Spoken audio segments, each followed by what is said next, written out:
Okay. And you type too as he's talking. Okay. Okay, this is Jerry Martin. I'm Callie's grandfather. You don't have to talk to the. Hmm? You don't have to talk to that. That's just like.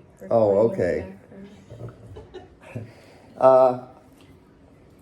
I was married to Callie's grandmother back in 1961, and we met at University of Virginia, and I was in ROTC, went in the Air Force, and from there, but from 61 on until 1970, I was stationed all over. Back in 1970, I was stationed in Belgium in the Air Force. I was an emergency actions officer, a major at the time, and I'd already had one daughter. And while I was there, Callie's mother was born. Wait. How old was she? How was who? Like Julie? Oh, Julie was 4 years younger than your mother. Okay. Older. 4 years older than your mother. Okay, and in Belgium, we were stationed up in the northeast corner of Belgium, about 10 minutes from the Holland border and about 20 minutes from Germany. And while there, as a major in the Air Force, I was an emergency actions officer and also in charge of secure police. So part of my duties was about every 4 days I would be on alert. As an emergency officer, I would be out on the where the airplanes were on alert, and we'd have to stay 24 hours overnight. And while I was in this position, my wife became pregnant with Callie. No, not me. Oh,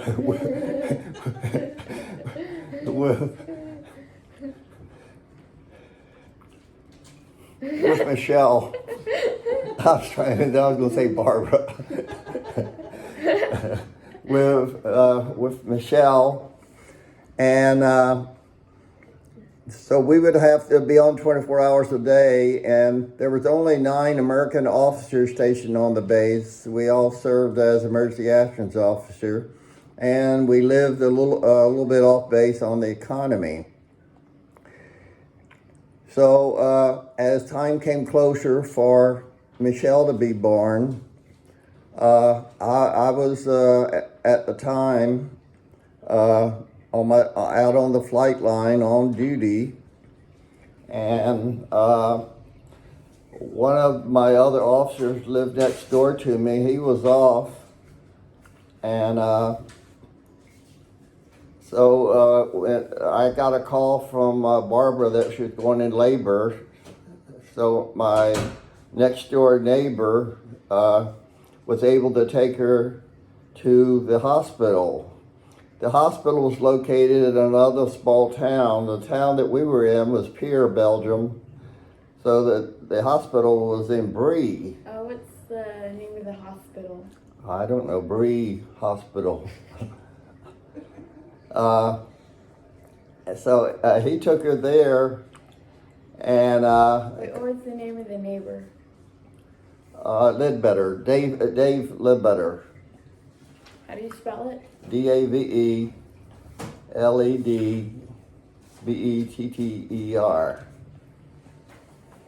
Alright.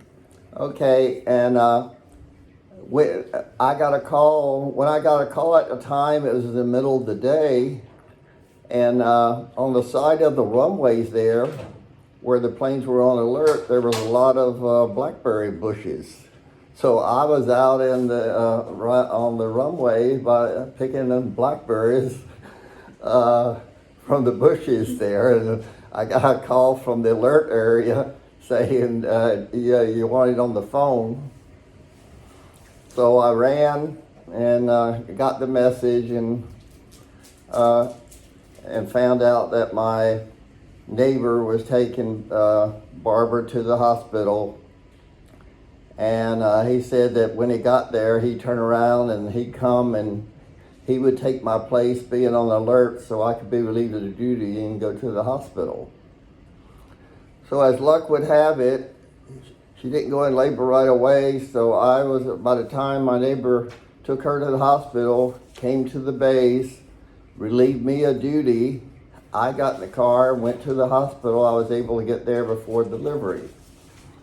So I was there when your mother delivered,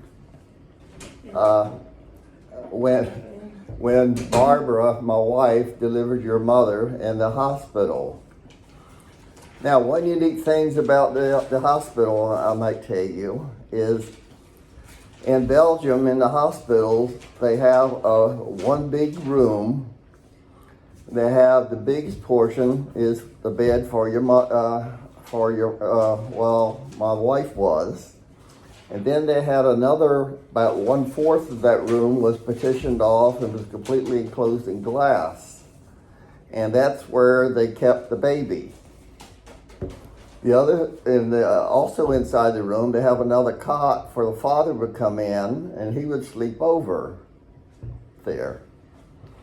Another unique thing about this whole occurrence was, in Belgium, they're known for their sweet beer. They manufacture a lot of beer, a lot of champagne and so forth. In fact, there was a champagne factory about 20 miles from us where you could buy apple champagne for 75 cents a liter. So what I'm getting at is, for lunch during that day, they fed your mother this Belgian beer. But she made them stop giving it to her. She didn't drink beer. So that's the part about that. Want to tell you about something else? Want to tell us about one day going to the miniature Medora Dam for the miniature village? This is good. This is good. Is that enough? Yeah. Do you remember anything about when I was actually born? Or were you allowed in there? Yeah. I was in the hospital room and saw her born. Because back in the U.S. in those days, I don't think husbands could go in when babies were being born. Was she I loud? don't know, but you could over there. Yeah. I saw you born. Was she really loud? Hmm? Was she really loud or just normal loud? Did I scream? No, not that much. You were a good baby. Was she tiny? No, medium. All right. I don't remember the. Did she have hair? dimensions. I don't remember. Okay. I'm sure she did. I was adorable. Yeah. All right, that's it.